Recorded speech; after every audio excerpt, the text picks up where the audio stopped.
Ya estamos transmitiendo. Gracias. Buenas noches a todos y todas. Esta es la conferencia final del encuentro Arañas, Sapos y Sueños, encuentro cultural entre Bogotá y Riohacha, artistas, cultores y gestores culturales se reunieron, ya son cerca de 2 semanas, en un intercambio necesariamente virtual por las circunstancias por las que atraviesa el mundo en este momento, donde se hicieron talleres de artistas, noches de la poesía, noches de narradoras y conciertos, buscando un encuentro entre nuevos artistas y las nuevas generaciones de artistas de Riohacha y Bogotá. Esta noche están con nosotros para hacer reflexiones sobre la interculturalidad Carlos Manuel Guerra López, abogado con énfasis en lo ambiental, administrativo y constitucional, en derechos de los pueblos indígenas. Su tesis de pregrado se la dedicó a la justicia transicional y a los estudios de la ley de justicia y paz. También en su tesis de posgrado a la desconexión energética, ambiental y cultural en el territorio guayú. Y es doctorando y su tesis se la dedica a los desencuentros interculturales entre el pueblo indígena guayú y la jurisdicción ordinaria en Colombia. Paulo Andrés Guerra López es antropólogo y magíster en antropología social, consultor de varias entidades internacionales y nacionales, especialista en diseño de políticas públicas y evaluación de programas sociales. Su énfasis está en el desarrollo rural con enfoque territorial y tiene un amplio conocimiento sobre los pueblos y los grupos étnicos en La Guajira. Este encuentro se hace posible gracias al apoyo del Plan Nacional de Concertación del Ministerio de Cultura y es producido por la Fundación Grupo Liebre Lunar. Bienvenidos a todas, muchas gracias a Carlos Manuel y a Pablo Andrés, y la palabra está contigo, Pablo Andrés. Muchas gracias nuevamente por estar con nosotros. Muchas gracias y muy buenas noches, Clarisa. Muchas gracias por la introducción y a todas las personas que nos están viendo.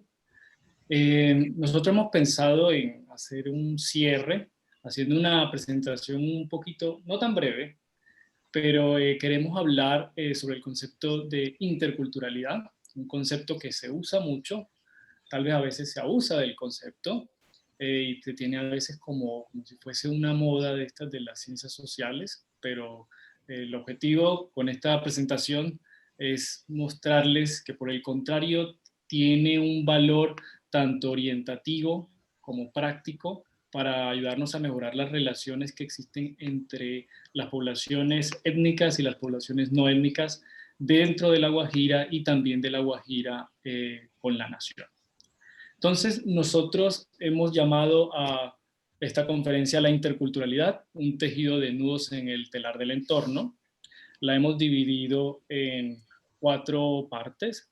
En la primera parte vamos a hacer una precisión conceptual sobre los conceptos de cultura, sobre el concepto de pluralismo cultural, y vamos a dejar como claro más o menos cuáles son las principales, digámoslo así, diferencias que se dan por la mera existencia de diferentes culturas en un mismo territorio.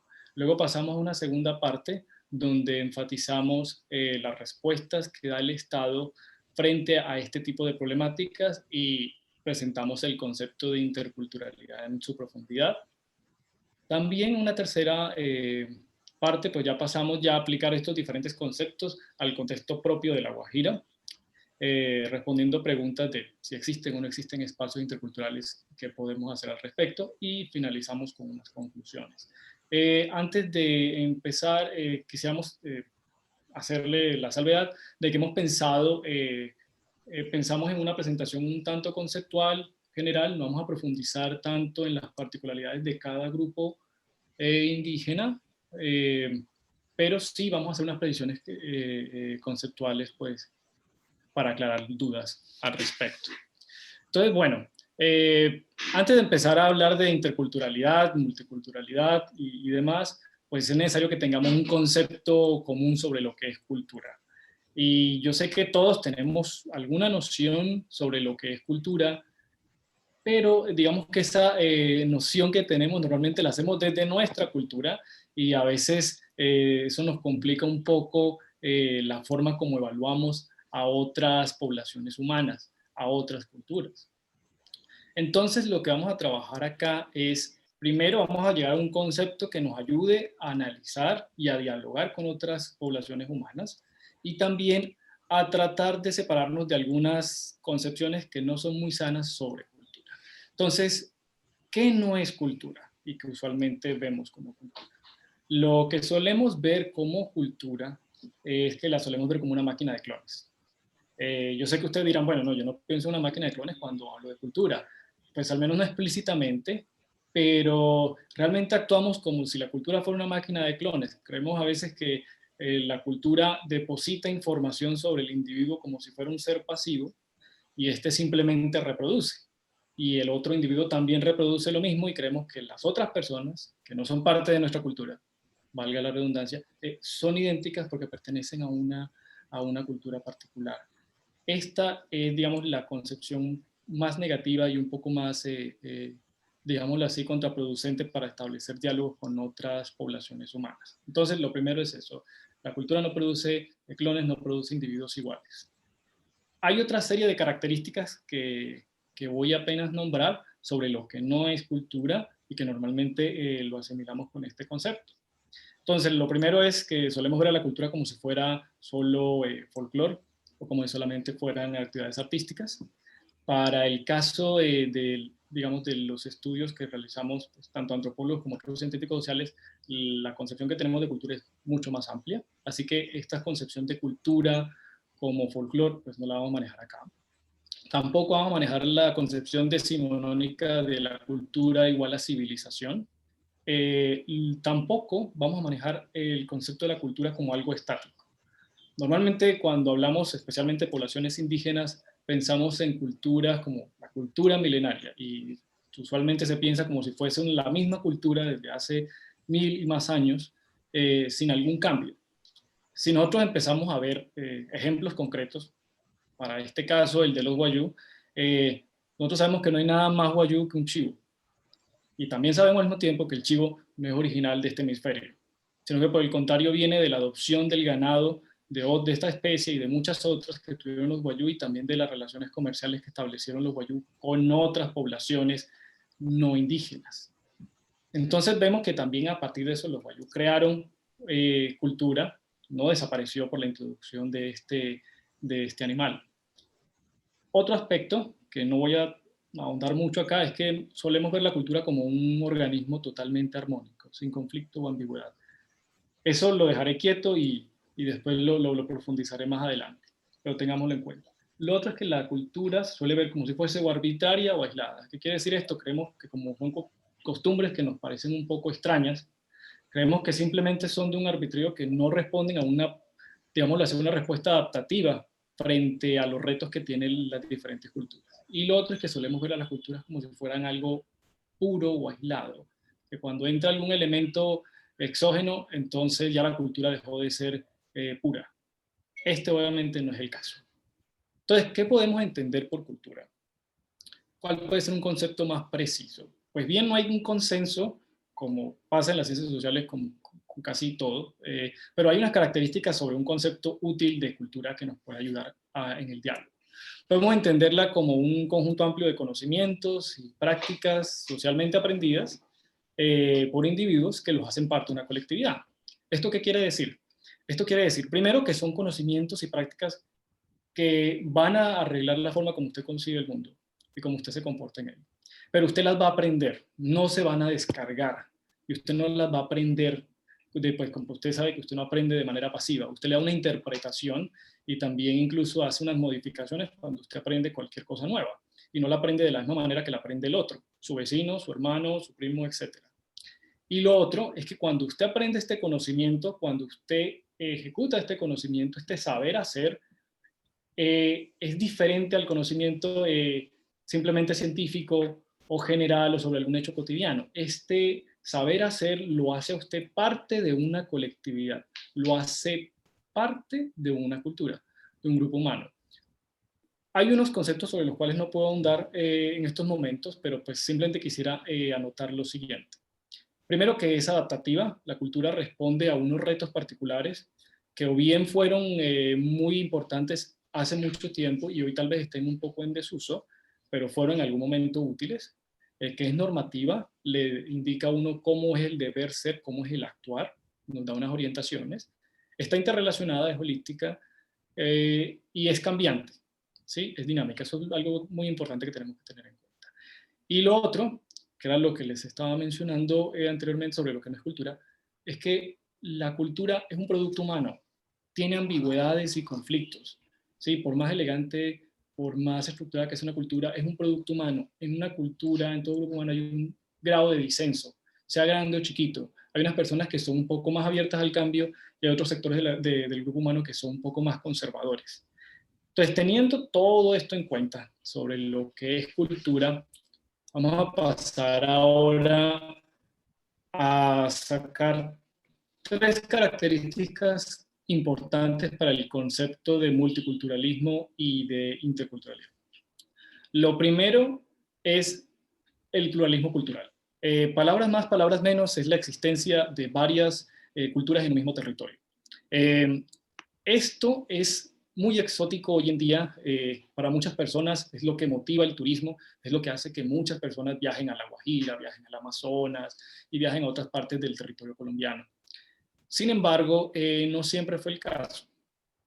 De hecho, lo común no era la homogeneidad cultural que tenemos hoy en día en las sociedades estatales.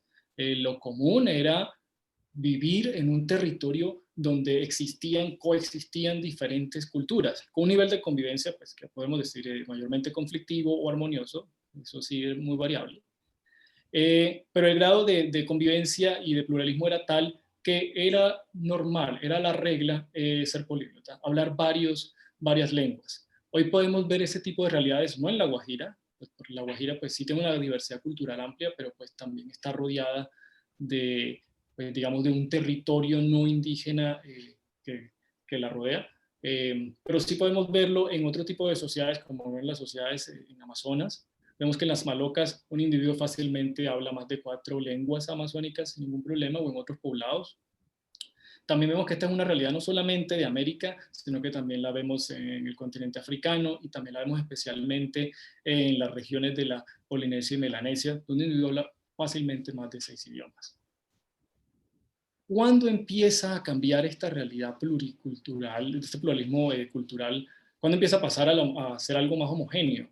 Pues no tenemos una fecha exacta, pero pues las hipótesis más certeras hablan de cuando surgen las sociedades estatales. Con las sociedades estatales empieza la necesidad de tener un territorio más homogéneo, empieza la necesidad de tener a varias personas a que acepten un orden común, porque hay que decirlo, el pluralismo cultural tiene un reto, y es que tener varias culturas viviendo tan junto, a personas que tienen conceptos y valores distintos, viviendo tan junto, es una fuente que también puede generar conflictos, y eso es un reto. ¿Cuál fue la respuesta de los órdenes estatales? Hacer una homogenización.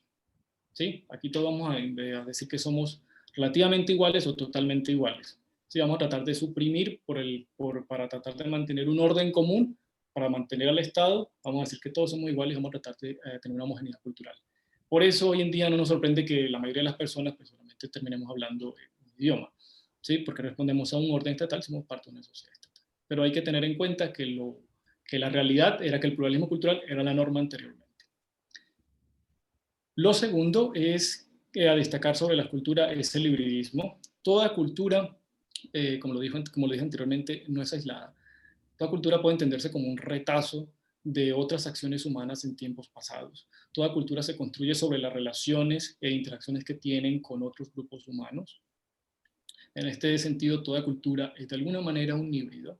Hay, por supuesto, culturas que mantienen un grado de autonomía mayor que otras, y hay unos casos especiales. Hoy en día tenemos unos casos especiales de aislamiento particular de algunas culturas en el Amazonas. Pero fundamentalmente es algo común, es algo no es bueno la palabra natural, pero pues digamos que algo natural a los grupos humanos construir culturas de manera híbrida. Ahora bien, si hemos dicho que la cultura es cambiante, si hemos dicho que la cultura es interpretada por los individuos, que hay muchas culturas en un mismo territorio, que son híbridas, ¿qué es lo que hace que un indígena guayú sea guayú, que un indígena arhuaco se considere arhuaco, o que un indígena nucac se considere nucac, y no se considere simplemente parte de otro grupo? Voy a jugar aquí un poco con el concepto de etnocentrismo, entendiéndolo simplemente como juzgar los hechos y juzgar otras culturas con base en los preceptos de mi propia cultura. Digamos que todos somos etnocéntricos hasta cierto grado, vamos a llamarlo aquí de manera muy coloquial como etnocentrismo grado 1, donde tratamos de juzgar lo demás con base en nuestros propios preceptos y valoramos y sentimos orgullo por nuestra propia cultura. Hasta ese grado podemos decir que un buen nivel de etnocentrismo, porque nos permite mantener nuestra continuidad y hace que la cultura, toda esa serie de conocimientos y prácticas, sean algo por lo cual nos sentimos orgullosos y queremos continuar. Todo grupo desea continuar su cultura de alguna u otra manera. Pero hay otros grados en los que avanza el etnocentrismo, donde ya no son tan buenas las cosas. Ahí vamos a empezar a hablar de lo malo del etnocentrismo. Un etnocentrismo grado 2, que lo podemos ver mucho en nuestro país, y es ya cuando empezamos a no tener empatía por el otro, cuando ya empezamos a juzgar al otro solo con base en nuestros preceptos y nunca poniéndonos en los zapatos del otro, en tratar de intentar, porque es muy difícil, ser un poco más objetivo y tratar de entender por qué el otro actúa como actúa. Y luego tenemos digámoslo así, un etnocentrismo grado 3, que ya pues es donde empezamos a creer que nuestra cultura es superior a las demás, que empezamos a ver el otro como el salvaje, como el bárbaro, y pues ya estos son, digamos, actitudes un poco más pues ya racistas, xenófobas, etcétera, que todos entendemos pues, cuáles son las consecuencias negativas de este tipo de posiciones. Entonces, teniendo en cuenta todo lo que hemos hablado de cultura, de que la gente tiende a tener una diversidad cultural más grande de lo que creemos, a que es híbrida, a que es una fuente de conflictos y a que todos tendemos a tener algún grado de etnocentrismo que nos lleva a conflictos. Vamos ahorita, Carlos les va a hablar un poco en esta segunda parte sobre cómo el Estado o cómo hay diferentes enfoques que han empezado a atender este tipo de problemáticas. Perfecto. Bueno, como es la primera vez que me refiero a ustedes, los saludo. Muchas gracias por la invitación. Estoy realmente contento por hacer parte de este maravilloso encuentro. Muy bien, lo primero que tenemos que tener presente es que ese pluralismo cultural, como bien lo había explicado Pablo Andrés, es una situación fáctica, es lo que sucede en estos momentos. Y hay algo a lo cual los estados están obligados, y es cómo afronto este escenario que tengo. ¿Cómo afronto el hecho de tener distintas culturas que comparten un único territorio? Y bueno, la respuesta a eso también viene de un concepto, y es la diversidad cultural. Mientras que el pluralismo cultural es un escenario físico, la diversidad cultural es una apuesta político-normativa sobre cómo el Estado y la sociedad como tal aborda ese escenario fáctico del pluralismo cultural. La manera que tienen los estados y las sociedades de abordar ese pluralismo cultural es variante y ha sido muy distante en el tiempo y en las teorías. Vamos a exponer 3 de ellas. La primera es el liberalismo igualitario, la segunda el multiculturalismo y la tercera vamos a hablar sobre lo que es una relación intercultural. Muy bien, un punto que tenemos que tener claro y hacer énfasis en lo que ya Pablo Andrés había comentado es lo siguiente, y es que los desencuentros culturales son parte de la vida cotidiana. O sea, la distancia que marca cada proceso de hibridismo cultural, en cómo yo me mezclo con otras culturas, cómo yo creo mi propio conocimiento, mis propias ontologías, mi propia realidad, claramente entran en cruce o entran en choque con la realidad, con los conocimientos y con las ideas de otros. Ahora bien, ¿qué respuesta a ese liberalismo igualitario? El liberalismo igualitario no pretende desconocer ni las culturas ni su innata diversidad. Sus seguidores reconocen que hay una importancia clara cuando el individuo se siente parte de una cultura, parte de una colectividad, hace parte de los criterios y los debates de la identidad como tal. Sin embargo, estas culturas están jerárquicamente en una escala o en un nivel inferior a los niveles del Estado. ¿Por qué? Porque el Estado, como criterio mayor, por decirlo de alguna manera, se basa en los parámetros de la igualdad y el individuo.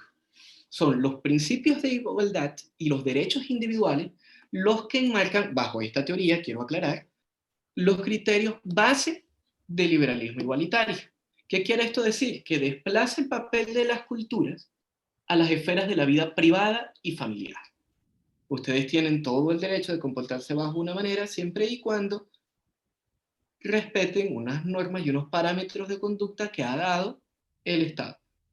Seguidores de esta tendencia tenemos al gran filósofo de la justicia John Rawls, a Brian Barry o Jeremy Waldron, quienes establecen este tipo de criterios en los cuales el Estado es el que debe, para poder acceder a la justicia, tener un criterio de igualdad frente a todos. Pues muy bien, no son los únicos, pese a que en un país como el nuestro pareciera ser los únicos, no son los únicos que fortalecen o que crean teorías y los que crean normas y desarrollan distintas propuestas de cómo el Estado y la sociedad misma debe asumir esta diversidad cultural. Tenemos entonces el multiculturalismo liberal. Los seguidores del multiculturalismo liberal realzan la importancia de la pertenencia a un grupo cultural, y eso lo debe por su íntima relación con la autonomía la cual es, digamos que termina siendo valorada como hijo de la libertad. El multiculturalismo liberal sigue reconociendo los parámetros de la igualdad y de la individualidad de la persona como el criterio base. Sin embargo, reconoce en una manera ya no tan por debajo del Estado, que esas culturas tienen un papel que jugar y juegan efectivamente un papel clave. No solamente en las decisiones que tomamos como individuo, sino en un yo colectivo. El contexto cultural es decisivo para que el ejercicio de esa autonomía sea clara, sea auténtica y sea definitiva. Ahora bien, el Estado debe crear las condiciones institucionales para que las minorías desarrollen su cultura en plena igualdad. ¿Qué quiere esto decir?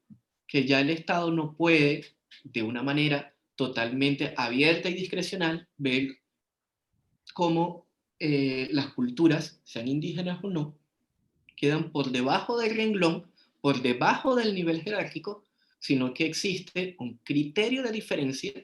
La diferencia tiende a ser un valor, y como tengo que proteger este valor de la diferencia, tengo que establecer unas reglas de juego entre culturas diversas. Ahora bien, cada concepción o manifestación cultural supone siempre la posibilidad de ser revisada. ¿Qué quiere esto decir? El Estado permanece dentro de su órbita, dentro de su campo de acción, se reserva el derecho de mirar qué tipo de prácticas pueden o no ser ajustadas para convivir en una sociedad particular.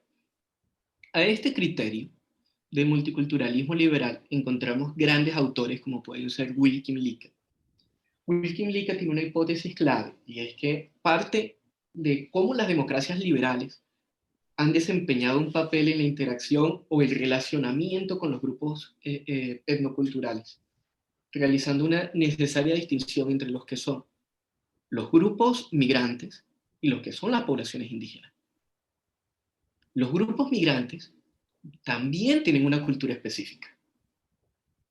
Los grupos indígenas, las poblaciones indígenas, también tienen una cultura específica.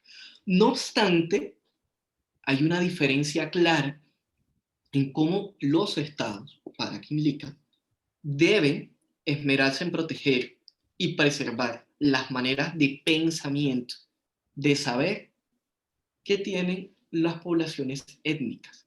No es que desconozcan el valor y la cultura que tienen las poblaciones migrantes en una sociedad totalmente abierta e híbrida, como lo había comentado Pablo. Para nada, no es que Kim Lica los desconozca. Sin embargo, al ser culturas estatales también, su criterio de protección o el ámbito de protección en cuanto a lo cultural queda sujeta a un segundo escaño. Muy bien. Estos criterios de Kim Lica, que someten la cultura bajo las dinámicas del Estado, también han sido fuertemente criticados. Entre ellos encontramos un excelente autor, como es el anglo-indio Bhikkhu Parekh, en una obra que se la recomiendo a todos, que se llama Repensando el multiculturalismo. ¿Y en qué se basa Bhikkhu Parekh para basar su crítica al multiculturalismo liberal de Kim Lica? Y es lo siguiente. Primero, establece que, o reconoce más bien, que todos estamos imbricados en una cultura de la cual podemos ser críticos o separarnos. ¿Qué quiere decir esto de la imbricación? Y es que hay distintos niveles en los cuales yo formo un debate identitario. Yo tengo una cultura dentro del mundo wayú, dentro del mundo wiwa, dentro del mundo okogi, pero también tengo una cultura en mi forma de ser y de pensar como riguachero, como guajiro, como caribe, como colombiano, como latinoamericano. Si podemos ver, hay ciertos parámetros de pensamiento, de cultura, de formas de actuar, de saber, perdón, que nos enmarca dentro de una cultura, que nos hacen parte dentro de una colectividad. A eso es a lo que se refiere Bhikkhu Parekh con la imbricación, es algo claro. Pero ¿qué pasa? Esas imbricaciones hacen que el individuo entre en debate consigo mismo. Y al entrar en debate consigo mismo, ¿qué quiere esto decir? Lo que ya Pablo Andrés había relacionado, de que las culturas también son complejas y entran en contradicción. ¿Cuál es el otro aspecto de Bhikkhu Parekh? Todas las culturas son plurales, y hablamos del hibridismo, pero hay un aspecto fundamental en la que Bhikkhu Parekh se separa de Kimlika y que da los pasos para el interculturalismo, para la interculturalidad. Y es que dice que esas diferencias que hay entre culturas, esos desencuentros y conflictos que se dan entre ellas, no pueden obedecer única y llanamente al concepto de derechos humanos o de la obligación directa del Estado. Toda cultura es incompleta, pero ¿qué es el punto necesario? ¿Dónde está el meollo del asunto en la relación o en la interacción entre culturas? Es en el diálogo. Es el diálogo el mecanismo que permitiría a una cultura y otra que se encuentran en la diferencia pasar de ser culturas diferentes a ser culturas simplemente distantes. Y esa distancia va a ser aminorada a través del diálogo, de la conversación y del lenguaje entre una y otra. Por eso es que en Bhikkhu Parekh, en Repensando el Multiculturalismo, siente unas bases totalmente fuertes para lo que podemos entender como interculturalidad. En este punto es bueno hacer una salvedad, y es que, como lo diría Todorov, no se trata de una búsqueda permanente por relativizar todo. No es que no existan límites. O sea, no es que existan criterios o teorías que tengan la intención de atacar principios generales, de creer que no existen culturas, principios generales a los cuales las sociedades tenemos que responder. No, no se trata de eso. Eso sería prácticamente con una invitación al nihilismo. Por el contrario, lo que está diciendo es que el punto de encuentro, la base, ya no es el individuo como tal, el yo individual puede llegar a ser el yo colectivo. La base ya no es simplemente la figura misma de institucionalidad estatal, que entre otras cosas se encuentra actualmente en crisis, sino que esa base, ¿dónde está? En el conocimiento. Esa base está en el diálogo. ¿A qué invita la interculturalidad? Y ahora sí entramos en el plato fuerte de esta noche, y es a los diálogos entre culturas diversas. El foco ya no está, como estaba en el multiculturalismo, en defender la diferencia limitada al Estado. Ya no está, como estaba en el liberalismo igualitario, en las bases de un individuo y un principio de igualdad en el que todos se someten al Estado. No. La base está en el diálogo, en la relación dialógica, en cómo se construye en el caso a caso para poder superar los desencuentros, superar los conflictos, y de esa manera, ahí sí, encontrar un camino distinto en cómo se convive dentro del pluralismo cultural.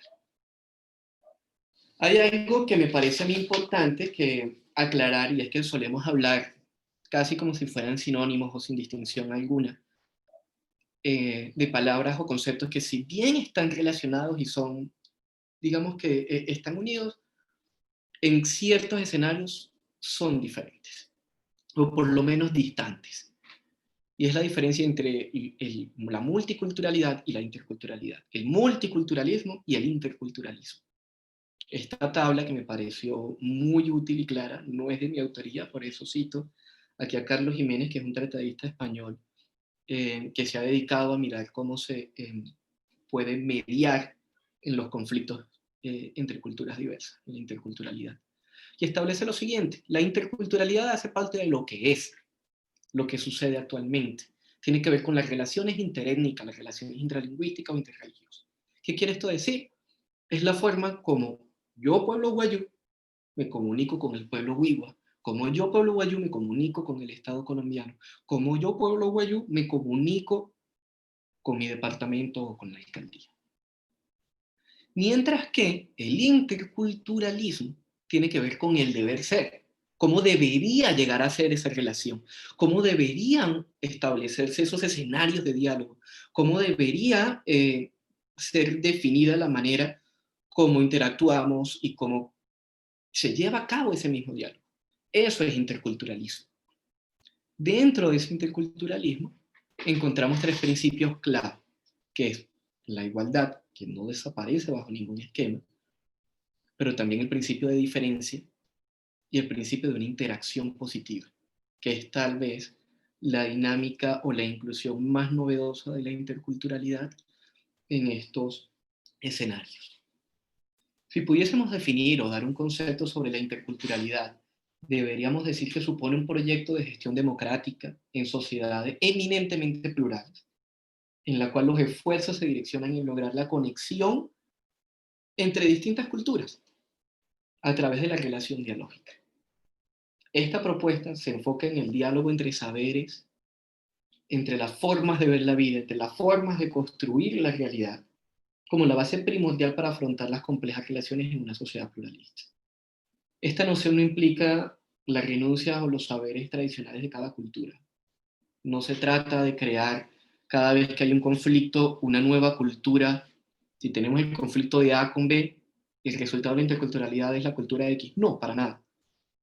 La interculturalidad también supone unos criterios muy importantes y es diferenciar aquellas nociones para las que cada cultura son innegociables.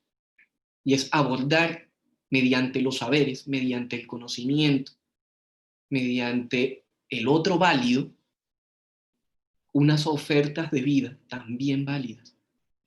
Y esto es muy importante. Si ustedes pudieran ver cuál es la diferencia sustancial entre unas y otras, sería que los pueblos indígenas no quieren que se les consideren como desviaciones patológicas que deban ser aceptadas a regañadientes o simplemente toleradas. No, es una propuesta para demostrar que hay opciones de vida también válidas, que hay saberes y formas de pensar que también son dignas de ser elegidas en pleno siglo XXI, sin la idea de ser tildados como las trabas al desarrollo o a la democracia. Bueno, teniendo en cuenta pues ya las precisiones conceptuales que hemos hecho sobre todos estos conceptos de cultura, pluralismo cultural, multiculturalismo y el invitado especial de la noche, interculturalidad, interculturalismo, vamos a pasar a tratar de poner un poco en contexto esto en La Guajira. Como les dijimos, no vamos a profundizar en las particularidades de cada grupo étnico, solamente para que tengamos como una noción de a qué territorio nos estamos refiriendo. Por supuesto, en La Guajira hay una realidad cultural y étnica considerable, digamos que concentra una gran parte de la población indígena. Cerca de más de la mitad de la población es étnica, pertenece a poblaciones indígenas o afro. Y también una gran parte del territorio del departamento de La Guajira es parte del resguardo, lo cual nos muestra a través de estas simples cifras la obligatoriedad de crear procesos interculturales eficientes. Simplemente estamos obligados porque gran parte de las personas que son de La Guajira pertenecen a alguna etnia en particular o están relacionados con este grupo, con algún grupo étnico, o porque su simple vivienda está rodeada por resguardos. Entonces, teniendo en cuenta este tipo de dinámicas, habría que enfatizar otro tipo de características como lo es el territorio fronterizo, la historia y otras características que Carlos les va a profundizar. Perfecto. Cuando hablamos de cultura, de interculturalidad y de un territorio como La Guajira, referirse a la historia es obligatorio. O sea, la referencia histórica es y debe ser el punto de inicio de cualquier diálogo que encontremos en un territorio como este. ¿Por qué? Porque ha sido plasmada desde la interacción entre pueblos distantes. El pueblo guayú tiene unas particularidades como cuáles.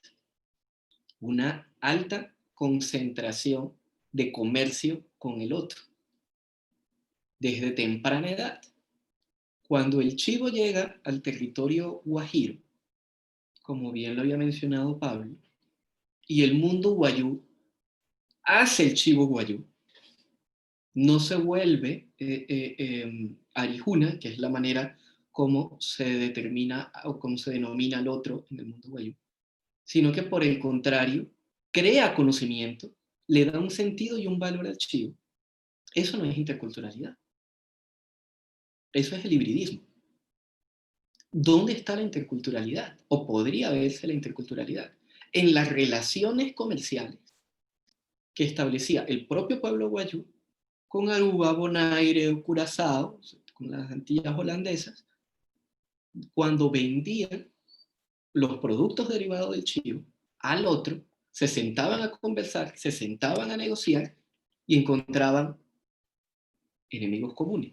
Por ejemplo, la animadversión de la corona, sin duda alguna, fue un parámetro que pudo ayudar a la comercialización y la venta de armas de toda Holanda, o por lo menos de las Antillas holandesas, a la población wayuu y de esta manera defenderse frente a eso.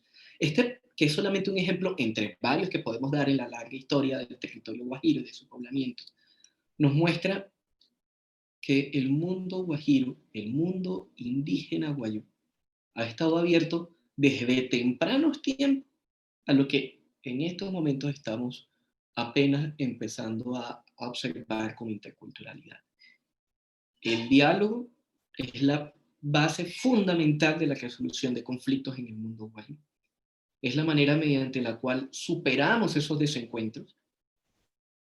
Por lo tanto, creemos que la interculturalidad es un concepto de fácil acogida por el pueblo wayuu, de fácil acogida por el pueblo guajiro como tal, independientemente de la pertenencia o no a esta población étnica, pero sin duda alguna hay que mirarlo con sumo detalle.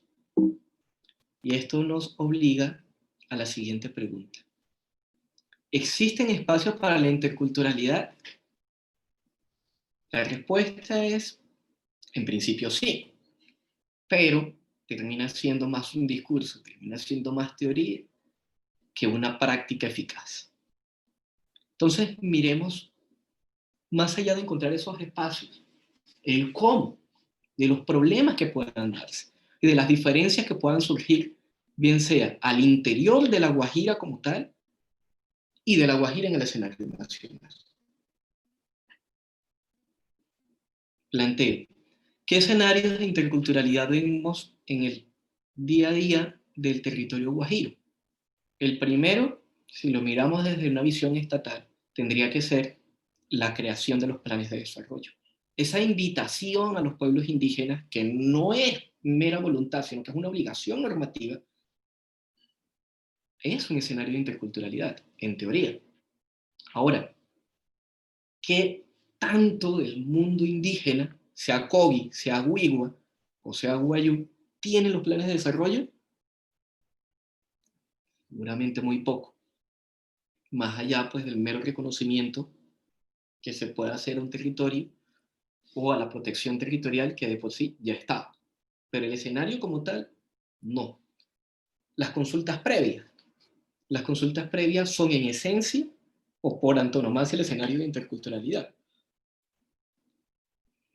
Pero bueno, ¿cómo se da en la práctica? ¿Sí se escucha? Si hay algo que podemos decir que no es interculturalidad, es sentar a una población etnoculturalmente diferenciada a que me escuche. Y ahí viene uno de los problemas comunes, la participación inequitativa. La interculturalidad no es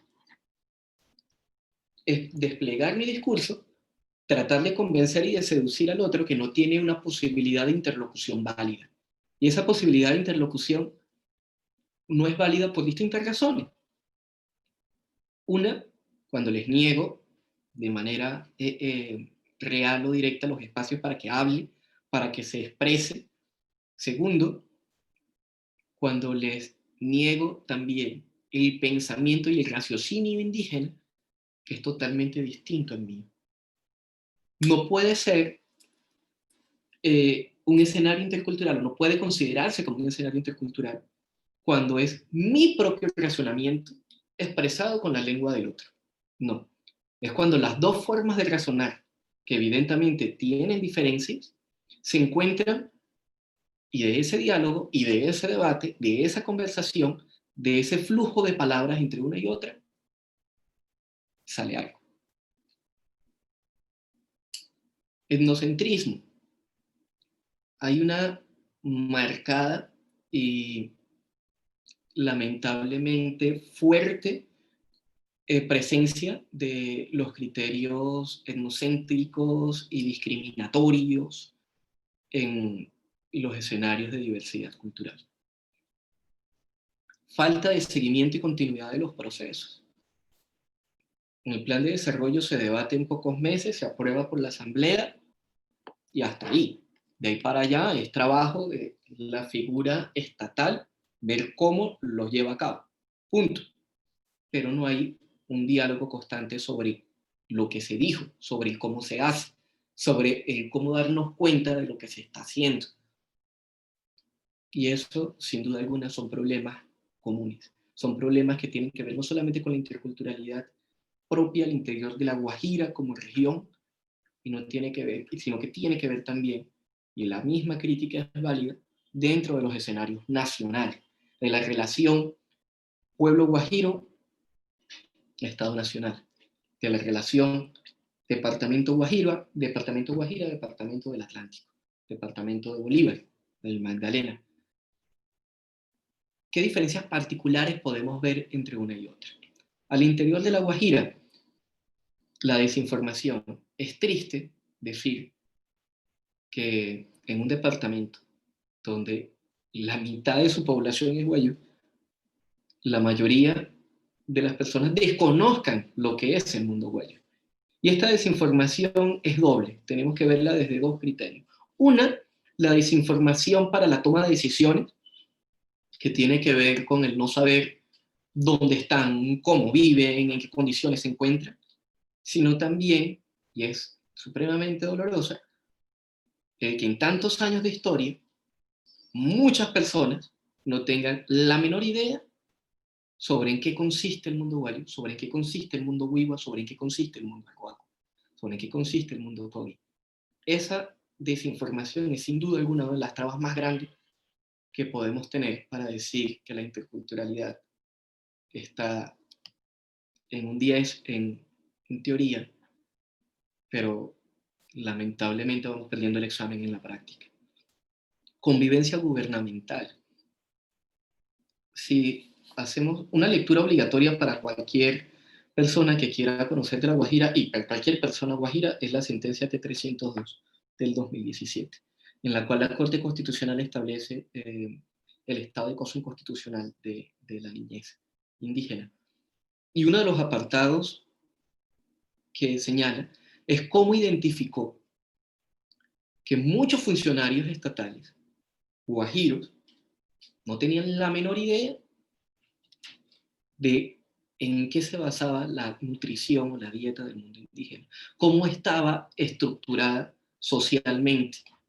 No tenían la menor idea. Por el contrario, lo que sí se encontraba en los documentos oficiales era una suma de prejuicios al borde del racismo. En el escenario nacional tenemos que ver ya no como problema, sino más bien como espacio, el acceso al Congreso. Aquí tenemos que decir que la Constitución avala unas curules específicas para que las poblaciones indígenas puedan hablar de manera obligatoria y directa dentro del escenario de debate por excelencia en todo el Estado, que es el Congreso. Nivel de participación política y liderazgo y homogenización. Esto es lo que sumo en una sencilla forma, y es que no podemos tratar de la misma manera a todos los pueblos indígenas. En La Guajira, el pueblo wiwa y el pueblo guayú son totalmente diferentes. Pensar que estamos tratando entre indígenas simplemente para meter en una sola bolsa la forma como debo unirme y sentarme a dialogar con ellos es un error craso. Bueno, pues teniendo en cuenta los diferentes problemas que Carlos ya señaló, y que pues digamos que nos muestran que sí, hay varias iniciativas interculturales, pero digamos que en la práctica nos vamos rajando un poco. Deberíamos preguntarnos, bueno, ¿es viable guiar las relaciones entre culturas por medio de la interculturalidad o realmente no es un proceso útil? La respuesta sencilla, de nuevo, es sí, sí es útil, eh, pero lo que tendríamos que pensar es en cómo lo hacemos útil, cómo hacemos que en la práctica se aplique de alguna manera lo que visualizamos en la teoría. Aquí nosotros hemos pensado pues en una serie de medidas, pueden ser muchas más, pero pues, priorizamos estas, que podemos dividirlo en una serie de requerimientos generales, que entendámoslo ahí como unos lineamientos particulares, y luego tenemos unos enfoques de manera muy específica que irían al interior de La Guajira y otros que podrían ser mucho más útiles a nivel nacional. Entonces, ¿qué tipo de principios podríamos, orientaciones podríamos tener para establecer espacios y relaciones interculturales que sean mucho más efectivas? Bueno, lo primero es establecer objetivos comunes. Y cuando hablo de establecer objetivos comunes, no hablo de la imposición de una mayoría sobre una minoría. No. Estamos hablando de objetivos comunes. Por más que, como lo hemos enfatizado acá, existan diferencias entre poblaciones humanas, también hay un carácter híbrido. También podemos tener algunas metas compartidas. Podemos tener algunos objetivos. No podemos decir que somos iguales, pero tal vez todos sí tengamos algunos objetivos en los cuales compartimos algunas metas. Por ejemplo, en la actualidad La Guajira vive unas condiciones de pobreza, cerca del 50% de la población está en la pobreza y cerca de la cuarta parte está en estado de miseria. Y nadie, siendo guayú o siendo no indígena, está de acuerdo con las condiciones actuales, tanto sociales como económicas como ambientales. Entonces, es posible establecer objetivos que sean compartidos, no todos, pero sí al menos pueden haber algunos en los cuales nos podemos poner de acuerdo. Ahora, esto invita a tener al menos o al cumplir con algunos 3 requisitos. Pueden ser más, pero pues, digamos que estos son pues, para nosotros los más importantes. Lo primero es hacer un énfasis en el lenguaje, y aunque esto parezca algo más de forma, no lo es. Cuando estamos diciendo que queremos objetivos comunes, en mi caso, que no no soy indígena, yo podría pensar en un objetivo viable, un desarrollo, ¿sí? Desarrollo o un concepto de desarrollo sostenible. Pero sin embargo, yo puedo querer unas condiciones de vida mejores y puedo utilizar ese concepto. Pero si me siento con otro indígena, tal vez le esté pensando en desarrollo autónomo o etnodesarrollo, como plantean también otras poblaciones como las afro, o también puede pensar incluso en un estado de bienestar, ¿sí? Y puede no pensar en planes de desarrollo, sino en planes de vida. Entonces vemos que si bien todos queremos condiciones de vida mejores, vemos que incluso la concepción sobre esos objetivos comunes varía. Es decir, el hecho de que sean comunes no quiere decir que sean iguales. Pueden haber algunas diferencias, ¿sí? En algunos aspectos específicos. Entonces, lo primero sería el lenguaje. El segundo requisito importante es que si bien esta herramienta, como lo es el interculturalismo, nos dice que nosotros podemos someter a diálogo prácticamente todo, realmente en la práctica hay unos mínimos inquebrantables, hay unas cosas que no son negociables, ¿sí? Hay cosas que no pueden entrar a ser consensuadas, hay cosas que no pueden moverse porque son parte, digámoslo así, esencial de los principios de un grupo humano. Entienda usted, entienda usted por lo menos si se le presenta a un indígena guayú la oportunidad de crear algún tipo de superhotel sobre un cementerio familiar o sobre un lugar origen de su linaje. ¿Sí? Eso es algo inconcebible para él. O también si usted pretende hacer algún tipo de construcción en alguno de los puntos que conforman la línea negra de los pueblos de la Sierra Nevada. Son cosas que no hay ni siquiera que considerar porque no se pueden mover. Entonces, es establecer también cuáles son esos mínimos inquebrantables. Y finalmente, es tener una participación efectiva. Como mencionó Carlos, la participación efectiva va más allá de lo presencial. Tiene que ser una participación donde también existan otros 2 elementos importantes, y es que exista un poder de decisión entre todas las partes, ¿sí? Que no sea simplemente hacer presencia y simplemente ir a oír, y también que exista un acceso pleno a la información de la problemática que estemos abordando en el momento, bien sea de una política pública, bien sea de algún proyecto, ¿sí? Que gocen todos el mismo nivel de información. Entonces, con esos principios grandes, que pueden servir tanto a nivel nacional como a nivel regional, podemos ya pensar en medidas más específicas, medidas interculturales específicas. Para el caso, al interior de La Guajira, podríamos empezar con lo primero, establecer algún tipo de protocolos que demanden un conocimiento mínimo de las personas intervinientes en un proceso común. ¿Esto qué quiere decir? Que cuando yo me siente a la mesa a hablar con la población indígena, no sea un proceso exploratorio, sino que que parta de un conocimiento previo sobre, bueno, la población tiene planes de vida, tiene planes de desarrollo ya construidos, o si no los tiene, sus autoridades han hecho claras cuáles son las propuestas que tienen ellos, bien sea de desarrollo autónomo, de no desarrollo o de bienestar, ¿sí? Y por supuesto, también en sentido opuesto, también debe ir el proceso. También es necesario que las poblaciones indígenas estén muy al tanto, especialmente sus autoridades, de los objetivos que tiene la población no indígena de La Guajira, cuáles son las apuestas que están realizando y ver dónde pueden haber espacios de diálogo. Lo segundo es que, pues, como lo mencionó también Carlos, no es, obviamente, no es, digámoslo así, grato conocer o recibir regaños por parte de la Corte, mostrando que existe un nivel de desconocimiento enorme en el sector público sobre las condiciones de vida actuales de la población indígena, por lo cual sí es necesario que se haga algún tipo de proceso para crear un sistema de información un poco más actualizado, que permita una recolección de información, por supuesto, considerando todos los obstáculos que existen en un departamento con un nivel de ruralidad como el de La Guajira, pero sí que se haga un esfuerzo por mantener algún tipo de observatorio que brinde información útil, porque si no la gobernanza resulta imposible o al menos muy deficiente en un departamento con tan bajo nivel de información.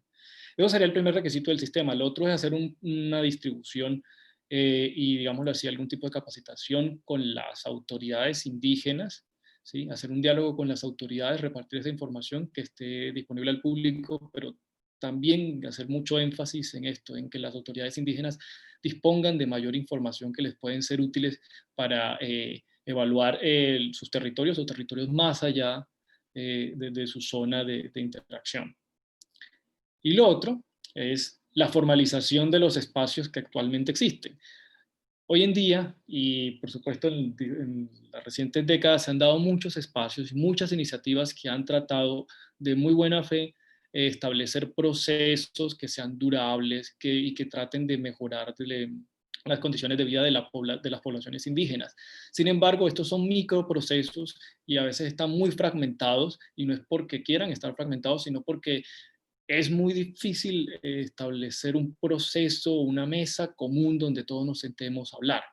Han habido muy buenas iniciativas, lo importante ahora es hacerla sostenible, formal, y por supuesto que tenga unas metas medibles que nos permitan ver qué tanto avancemos. Entonces lo último sería formalizar esas diferentes propuestas que ya existen actualmente, pero pues que terminan en un buen diagnóstico. Ahora, frente al escenario nacional, yo aquí sí quisiera hacer énfasis en lo siguiente.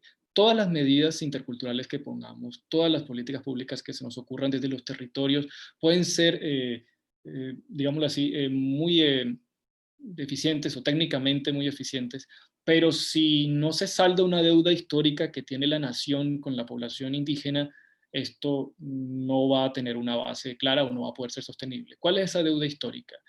Desde la Constitución del 91 se creó la necesidad de establecer una jurisdicción para las poblaciones indígenas, una jurisdicción especial indígena, y también se comprometieron a dar unos formatos específicos, una forma de regimiento específico para las entidades territoriales indígenas. Eso es una deuda que hasta hoy no se ha cumplido. También sucede lo mismo, un caso similar en la consulta previa. Es necesario formalizar la consulta previa, pero, por supuesto, partiendo de los principios que mencionamos, objetivos comunes, lenguaje, participación efectiva de las diferentes poblaciones indígenas y teniendo un proceso que no responda a la mera escucha de un proceso, sino más bien a un diálogo intercultural verdadero.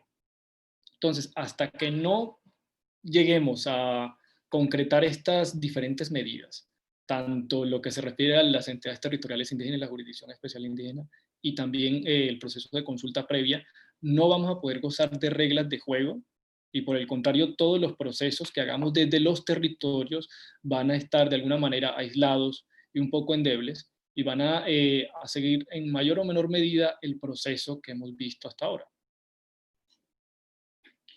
Muy bien. Para concluir, por lo menos la presentación, tenemos lo siguiente. Lo primero es que la interculturalidad va más allá de una mera herramienta.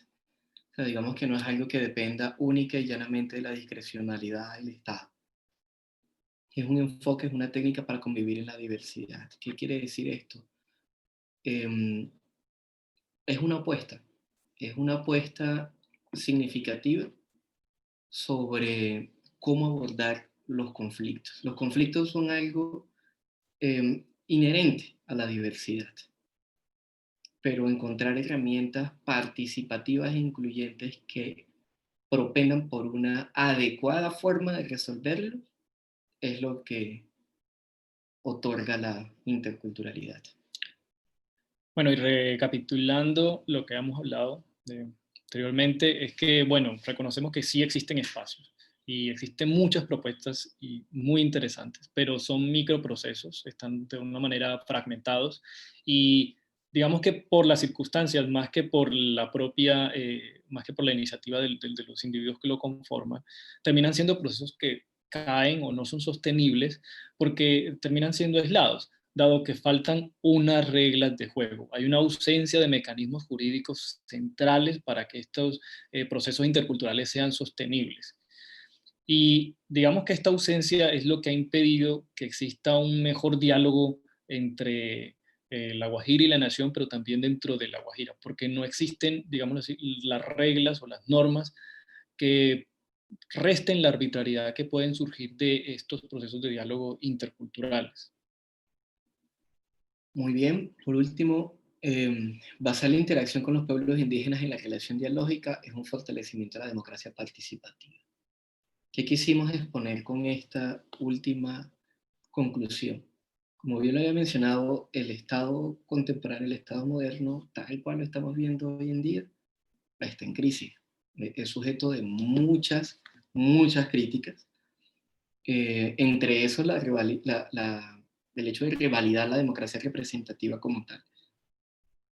Los escenarios de democracia participativa han demostrado ser mucho más valiosos, mucho más complejos, pero sin duda alguna son el camino a seguir o deberían marcar el derrotero frente a cómo asumir los fuertes retos que tenemos en estos momentos.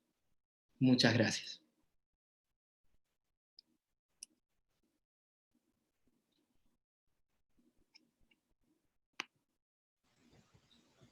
Te escuchamos, Clarisa. Gracias, Carlos Manuel, Pablo Andrés. Realmente una exposición muy interesante que presenta pues las diferentes llegadas y encrucijadas del concepto de la interculturalidad, obviamente pues desde una perspectiva antropológica, pero también desde una perspectiva jurídica. Alcanzan a asomar los temas tan complejos de que plantea este concepto y la situación actual en Colombia.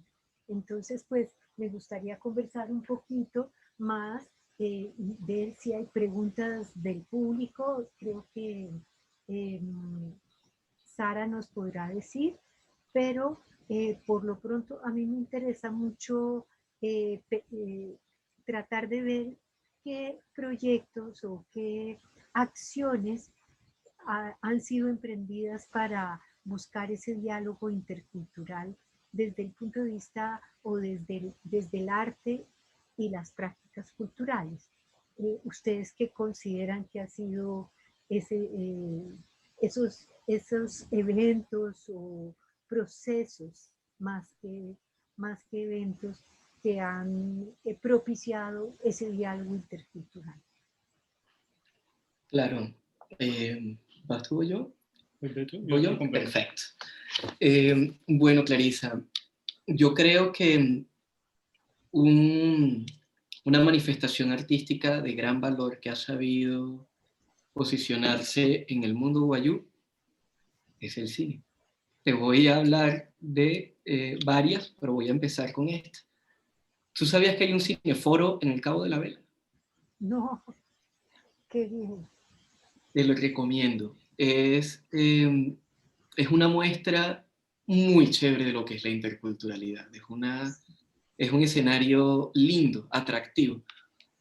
Para las personas que no conocen el Cabo de la Vela, es un lugar fantástico, es un lugar maravilloso y está lejos de ser el punto turístico, digamos que básico o común, en el que todo el mundo encuentra el mismo hotel, la misma cama o la misma piscina. No, es un punto guayú, es un punto guayú. Y encontrar en el desierto, frente al mar, con uno de los mejores atardeceres, una vez cae el atardecer, ya empieza la noche, un cineforo, es una clara muestra de interculturalidad. Eso es un escenario fantástico. Segundo punto, en el tema de la pintura, en el tema del arte, tengo que hacer dos referencias, el maestro Márquez que falleció y nuestro gran exponente Guillermo Jayarillo, quien no solamente ha sabido demostrar a través de los colores que utiliza, a través de las figuras que plasma en su obra, lo que es el mundo guayú, sino también lo que son los conflictos entre el mundo arijuna o el mundo no guayú y su propia manera particular de ver. Ahí encuentra uno una muestra fantástica de interculturalidad. ¿Y qué mejor muestra que la del poeta Vito Apchala, que acompañó durante todo el encuentro y que, entre otras cosas, nos dio el mejor apellido que habíamos podido dar para la charla, y a mí se me pasó en todo esto mencionarlo del porqué. El de un tejido de nudos en el telar del entorno. ¿Qué queríamos decir con esto? La interculturalidad es una técnica de tejido puntual. Los nudos son esos conflictos o esos desencuentros, más bien, de las distancias entre culturas. Y ese telar es en nuestro territorio. Ese telar es el territorio. Si uno quiere entender la interculturalidad desde lo guayú hacia el resto, tiene que leer obligatoriamente a Vito Apchala. Y ahí encuentra fácilmente lo que es un diálogo entre culturas, partiendo de aquí hacia allá. Sí, claro. Yo enfatizaría, más allá que los espacios particulares que uno puede ver que han sido iniciativas de lo público, diría más bien lo que, pues como antropólogo, los procesos autónomos que se han generado, digámoslo así, desde la propia población, que han sido más bien como que, uno diría como muy naturales de ellos. Por lo menos uno puede ver una implicación intercultural, producto de un hibridismo en parte, en la artesanía guayú. ¿Sí? Que viene y tiene todo este tipo de innovaciones particulares que tienen las mujeres guayú o los hombres ahorita que también se están incursionando en este lado. Pero más allá de esto, uno ve las iniciativas o las microiniciativas en las diferentes ONGs que han llegado, en las diferentes organizaciones que han empezado a establecer ese tipo de diálogos chiquitos, ¿sí? Que no son muy visibles, no son muy grandes, pero uno sí los ve. Donde empiezan a establecer algún tipo de proyectos chiquitos con estas mujeres y se generan este tipo de innovaciones que uno ya empieza a ver cada vez en los tejidos guayú. También otro tipo de innovación, de procesos interculturales que uno puede ver en lo artístico, definitivamente la literatura, por supuesto. Sin duda alguna. Un día muy sonado. Sí. Sí, esos serían los que más destacaría yo. Más que todo en la parte artesanal, lo que más destacaría yo en la parte artística. Bueno, Sí, muy bien. Pues precisamente uno de los productores de este encuentro es un artista, el arquitecto y artista Eusebio Siosi, que se ha encargado, me parece a mí, Eusebio, de tejer mucho la interculturalidad, llevando los artistas y su propio arte a escenarios muy contemporáneos, ¿no? Desde la realización de los salones regionales de artistas, que aunque tienen un nombre tan anticuado, que suena tan anticuado como salones, ¿no? Pues son un tejido que mantiene todavía la nación articulada, la nación del arte, y, y han propiciado como ese reconocimiento de los artistas en la región, ¿no?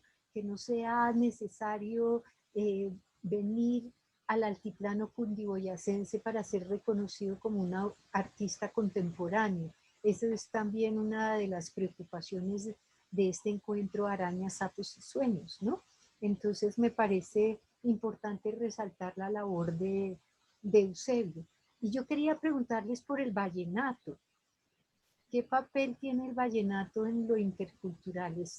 Porque pues no es, está lejos de las músicas, ¿no? De los guayú, pero es también reclamado, pues el Festival Francisco el Hombre es como una especie de contrapropuesta frente al Festival Vallenato de Valledupar.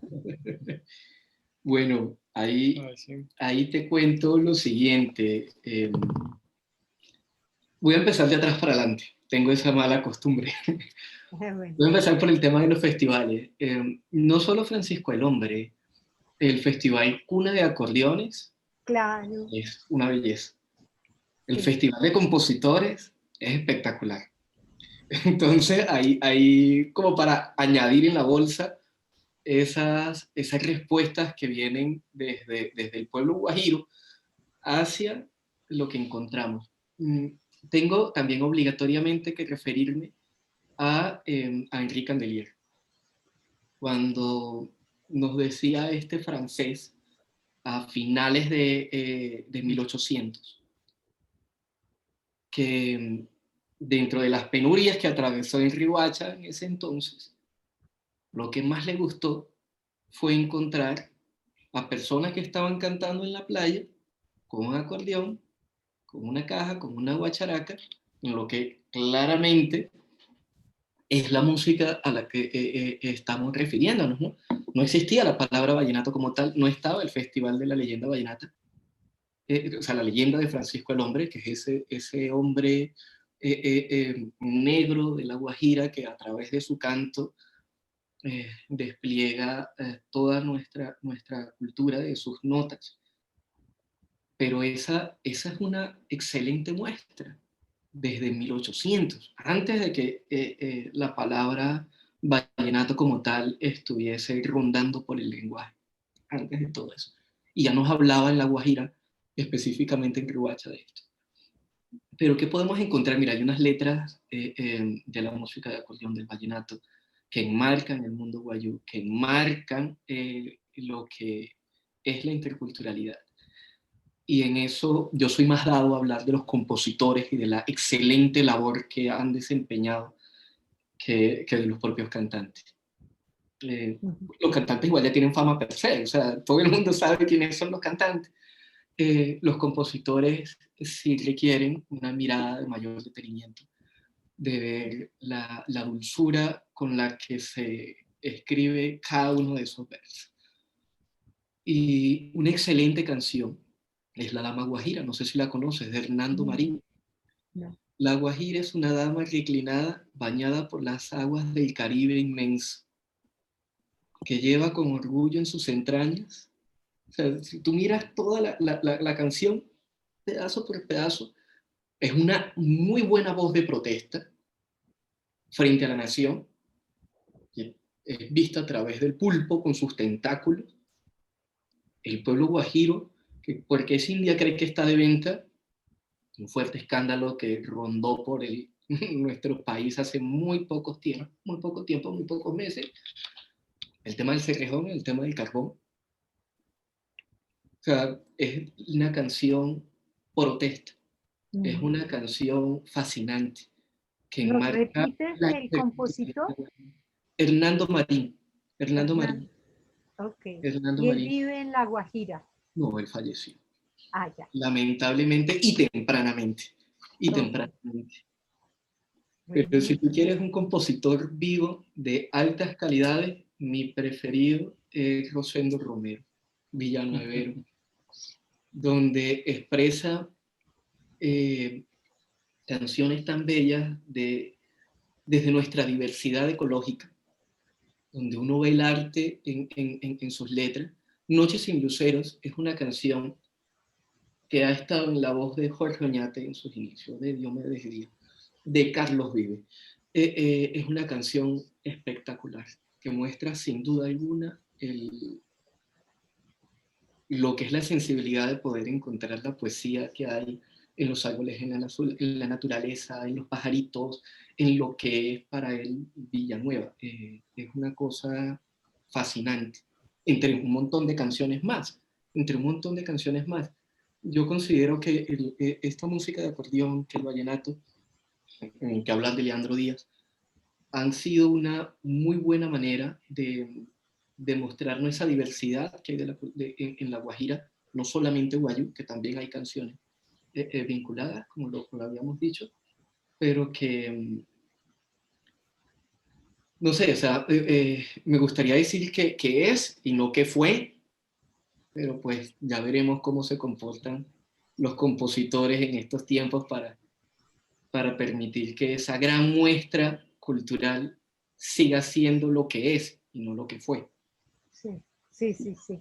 Y mira, un asunto que pues también me han dicho, el tema de la gastronomía. Yo creo que ustedes lo conocen bien, Claro. ¿no? Por la familia, pero cuéntenos un poquito cómo ven también, ¿hay interculturalidad? Sí, bueno, el caso de la gastronomía. En la casa hay interculturalidad. Sí, no, total. En la casa sí podemos saber que somos testigos de que hay un proceso intercultural profundo. Cada domingo, cada sábado, de hecho, cada desayuno. ¿Cómo Sí, se compone? ¿Cómo es esa interculturalidad en la gastronomía? bueno, tal vez haciendo como que un poquito tu diferencia pues de lo que es hibridismo e interculturalidad. Digamos que de la gastronomía brota un hibridismo, una mezcla de diferentes elementos, como creo que tú eres una seguidora de las columnas de mis papás y mamá en este aspecto. Sabrás que hay una mezcla que pasa a lo indígena y que pasa a lo local, y también encuentra uno la herencia holandesa, ahí sorprenda, de las islas Caribe, de Curazao, e incluso también algunas próximas que van a venir seguramente sobre la Sierra Nevada y otro tipo de cosas tal vez un poco inéditas. Pero lo que es la propuesta intercultural, es decir, escoger toda esa cosa que brotó, que es historia, y rescatarlo.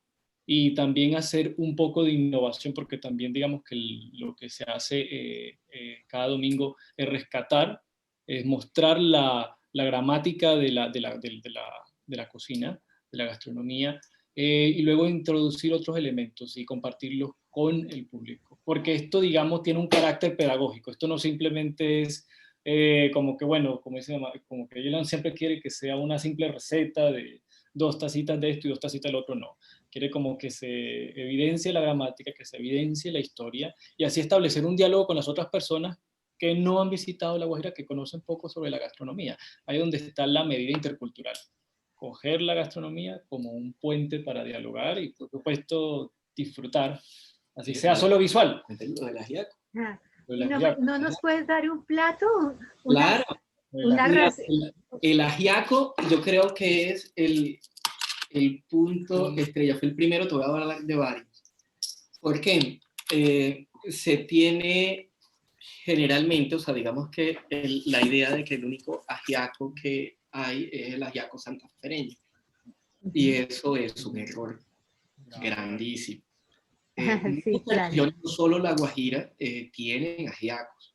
La tiene Bolívar, la tiene Magdalena, pero Santander, pero también es importante decir que en La Habana es un plato de alta importancia cultural, dignas de canciones. Daniel Santos también, en las Yacos, y en La Guajira ofrecemos no uno, sino varios ajiacos, cuya base viene de lo más americano, del ají, del ají.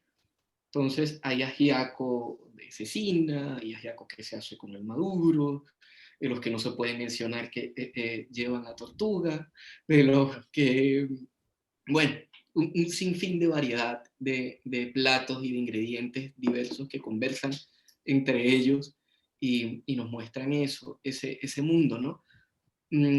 Pero hay otros platos también, además del ajiaco, que nos muestra, digamos, que esa conversación nacional, de aporte nacional de decir no hay un ajiaco, sino que tenemos en el país varios ajiacos, no solo la Guajira, de cómo las técnicas se apropian, de cómo yo puedo a una técnica extranjera llevarla a mis productos y mis ingredientes propios en unas conversaciones fascinantes, como puede ser los escabeches, en esas técnicas de conservación en la que primero tú fritas algo y al día siguiente lo guisas, y de ese resultado es que viene el escabeche, donde tú tienes una técnica española con un animal totalmente indígena, bueno, o con un animal más bien de la zona.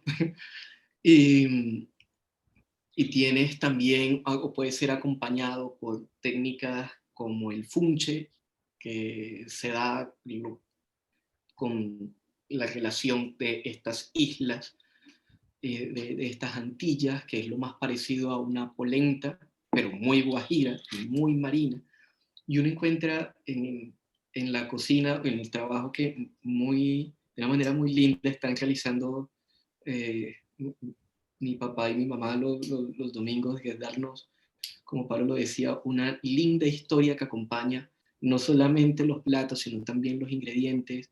Por ahí le escuché una vez a mi papá hablar de la gastropolítica, porque había un plato que se lo brindaban era el plato estrella, que era la malangada, que es el que viene con la malanga, además, ese tubérculo de nosotros tan propio, con el conejo, con un guiso espectacular, y era el plato estrella insigne que le daban a los visitantes cuando llegaban, a los políticos cuando llegaban a visitar las zonas del sur de La Guajira.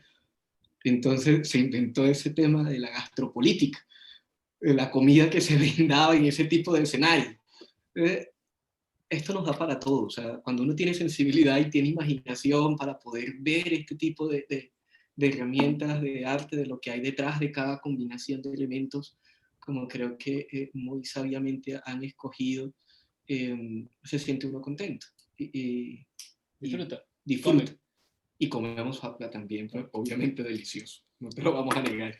Una pregunta, ¿ustedes hablan guayunaiki? No, yo no hablo guayunaiki. Hay palabras que claramente por el trabajo que uno ha desarrollado, por el estudio que uno ha desarrollado, las tiene integradas y que marcan un significado distinto. Por ejemplo, te voy a hablar 3 de mis palabras favoritas. Serían: 1, aparanchi, seguramente lo pronuncié mal, pero es la manera como se denomina a los playeros, y su traducción literal sería con el corazón volcado hacia el mar. Ajá. Ese es el significado de aparanchi. Claramente por mi vocación como abogado y por los estudios del trabajo realizado, hay una palabra ya un poco más compleja que se llama cojutas y ragua, que es el respeto mutuo. La justicia en el mundo guayú no se basa en los criterios de igualdad directo. No es que no exista, no, claro que está. Sí. Pero el foco está en el respeto que debe haber entre nosotros, el respeto mutuo. Cojutas y ragua. Es otra de las palabras fascinantes que encuentra uno en el mundo guayú. Y fíjate, no sé, esta curiosidad podría ser arijuna, que es como se denomina otro, porque es la tristeza montada, o aquel que produce una gran tristeza. Eso también me parece poético. Nada más la traducción es poesía. Arijuna es el que produce tristeza. O la tristeza montada. O sea, solo su traducción literal ya es lindo. Ya es un poema. Sí. Bueno, no, muy bien. Pues Otro tema que me parece importantísimo, pues es obviamente esto de y que me parece que tiene que ver con la cultura, es el tema de la jurisdicción especial, y me llama la atención porque ustedes mencionaron pues que no se ha cumplido. Tú decías, hay una deuda histórica, pero en estos días hablando sobre el mismo tema, en una búsqueda que tienen algunos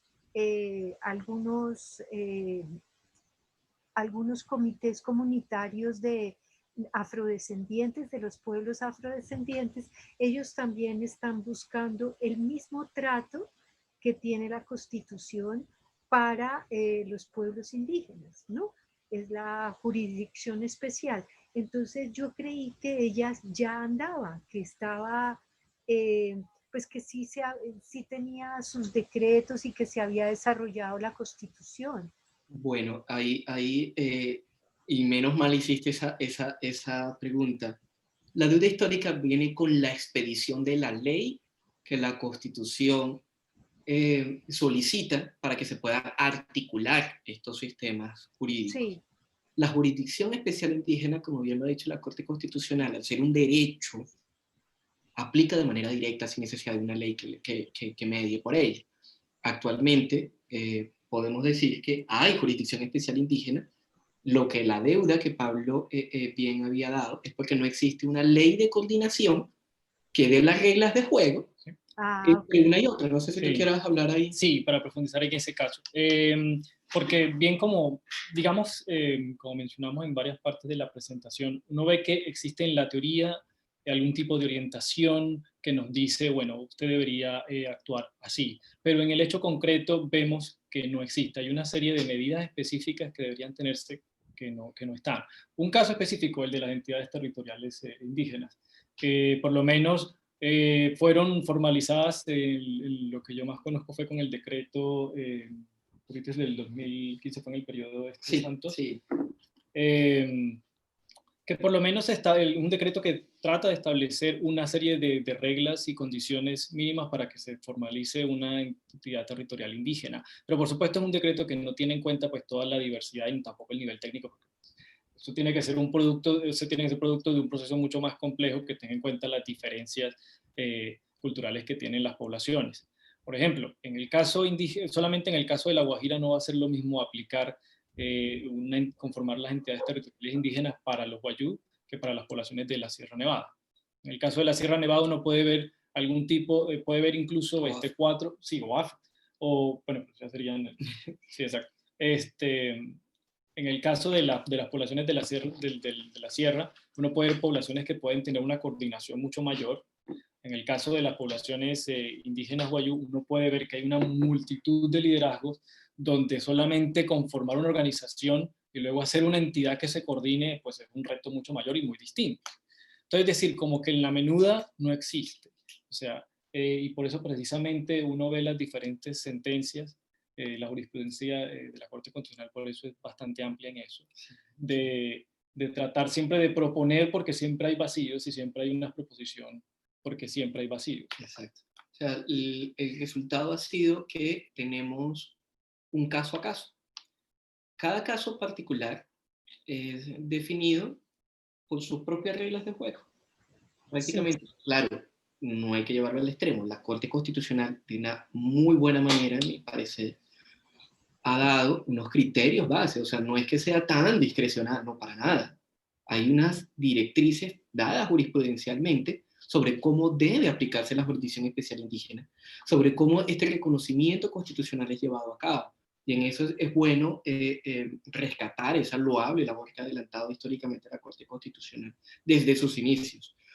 Sin embargo, la Constitución reclama o divide este derecho de la jurisdicción especial indígena en 4 aspectos. 1, que los pueblos tengan sus propias instituciones. 2, que se rijan bajo sus propias normas. 3, bajo la Constitución y la ley, es decir, tenemos que ponernos de acuerdo claramente. Y 4, que existe una ley de coordinación dada por el Congreso entre cómo el trabajo que adelantan los jueces ordinarios, los jueces estatales, con el trabajo que adelantan las distintas instituciones normativas que cada población étnica tenga previamente constituida. Esta última de la expedición de la ley no se ha dado. Esa sí estamos en veremos. Y ha conllevado a que cada vez que hay un conflicto, siempre hay una serie de, por lo menos, de dudas frente al tema. Si bien las directrices de la Corte para mí son claras y muy buenas, sí hay unas limitantes porque las normas van cambiando, no se petrifican en el tiempo, no quedan como los mandamientos que son piedras inamovibles que quedaron fijas. No, el derecho es más dinámico, las culturas son más dinámicas y la relación entre nosotros de culturas diversas también es dinámica. A eso nos referíamos con el tema de la deuda con la Jurisdicción Especial Indígena, que es con la coordinación. Entonces uno puede pensar que tu tesis de doctorado será la propuesta para llevar al Congreso. No, está lejitos, está ¿No? lejitos. Soy más ambicioso todavía. Ah, sí. Entonces, ¿cómo es la aplicación de ese desencuentros interculturales entre el pueblo indígena guayú y la jurisdicción ordinaria de Colombia? Porque pues yo entendí, por lo que tú acabas de decir, que tú estarías construyendo más que los desencuentros, los puentes entre una y otra. Sí construiré puentes, pero no a través de la ley, que es tan rígida y plana. ¿A qué me refiero con eso? Por lo general, cuando tenemos este tipo de temas, vemos conflictos entre culturas, o lo hemos abordado como conflictos culturales. El guayú, que tiene un problema con el Estado por esto. El guigua o el arhuaco, que tiene un problema con el Estado por X, por el asunto, no importa el motivo.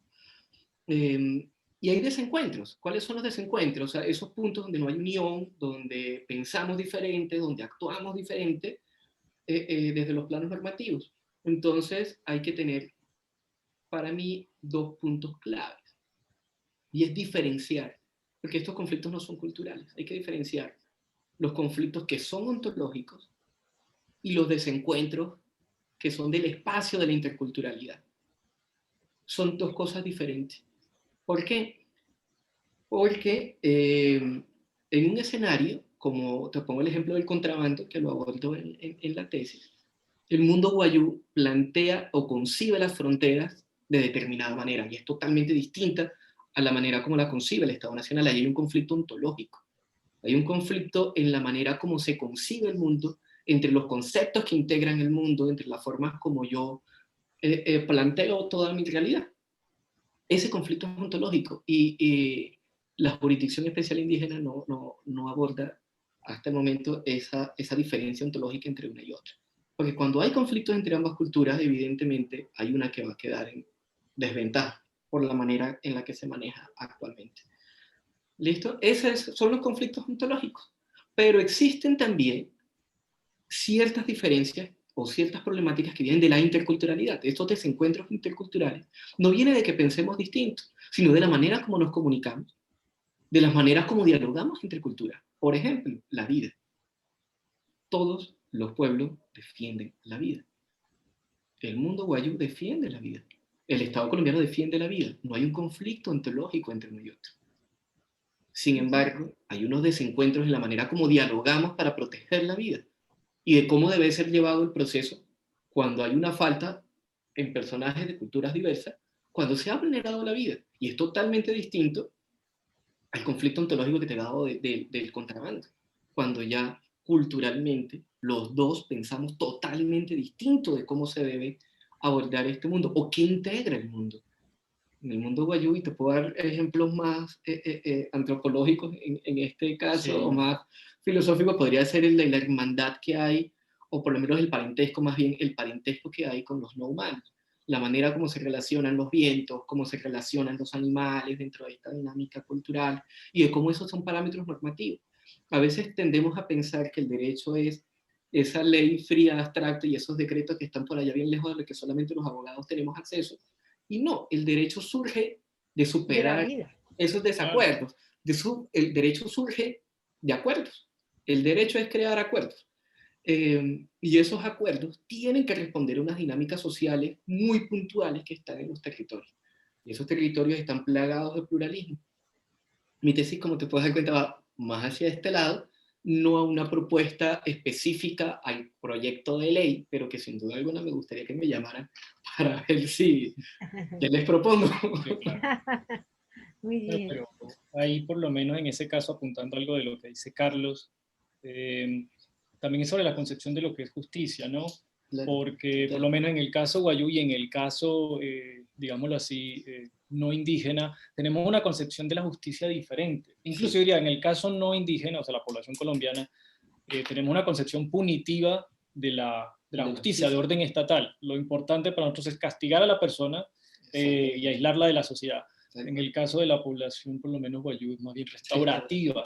Y creo que nosotros podemos entender como colombianos que a nosotros como colombianos nos cuesta entender un poco el que sea más importante reparar a la víctima o tener algo restaurativo antes que algo punitivo.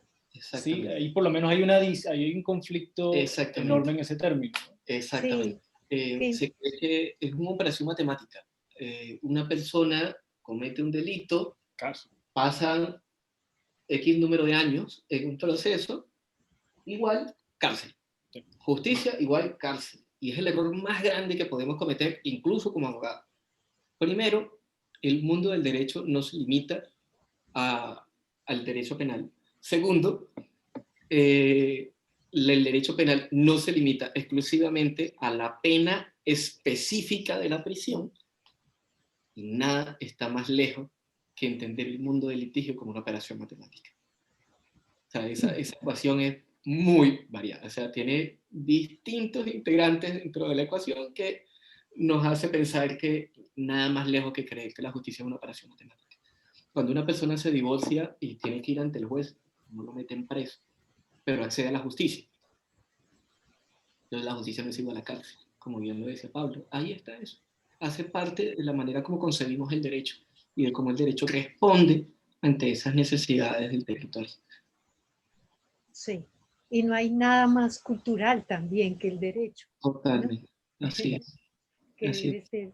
Sí, no, pues nosotros este encuentro queríamos hacerlo en el año 2019.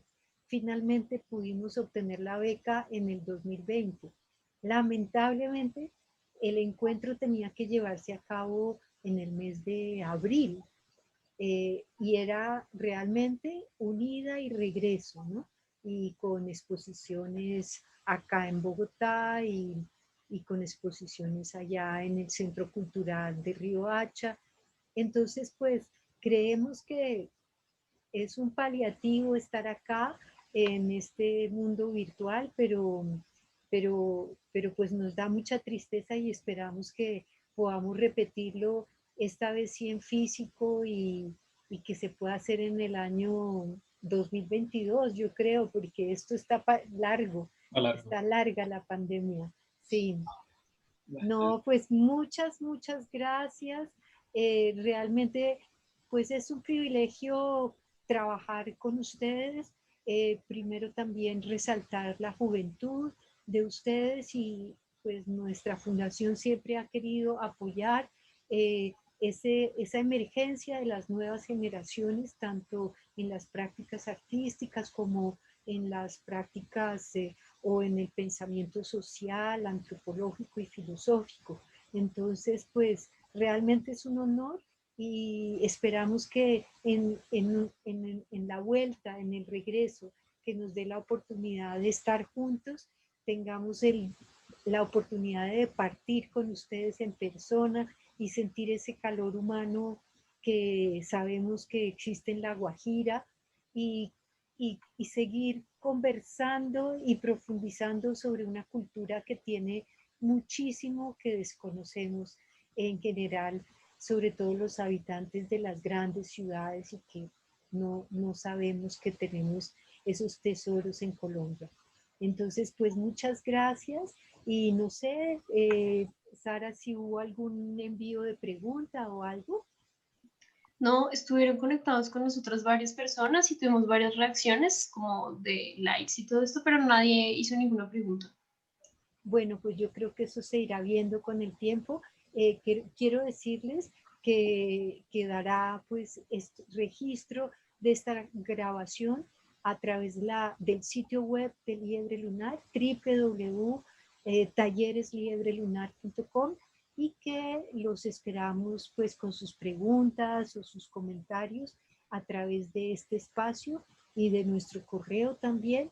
Y pues como les digo, la cita sigue abierta para encontrarnos en un futuro cercano. Muchas gracias a Carlos Manuel, a Paula Andrés. Gracias a ti, Clarisa, por Muchas invitarme. gracias por invitarnos, Un Clarisa. placer compartir con todos. Sí. Y muchas gracias al Ministerio de Cultura y a su Programa Nacional de Concertación que une el país, que quisimos mucho hacer cruces, no solamente hacer un proyecto para llevarlo a cabo en nuestro sitio, sino que nuestros territorios que hay que honrar se cruzan. Hay muchos cruces en los territorios, ¿no? Los territorios que tenemos que honrar y hacer valer son territorios también cruzados, ¿no? Así es, así es, así es. Un fuerte abrazo. Lo mismo y buenas noches. Que Buenas descansen noches. y esperemos probar esos platos domingueros próximamente. Un ajiaco en las playas de Riohacha. Sí. Y el cineclub, hay que ir al cineclub también. Hay que ir, hay que ir. Hay que Bueno, ir. pues Bueno, les deseo lo mejor y espero escuchar de ustedes pronto. igualmente. Hasta luego. Bueno, muchas gracias. Hasta luego. Gracias, Sara. Gracias.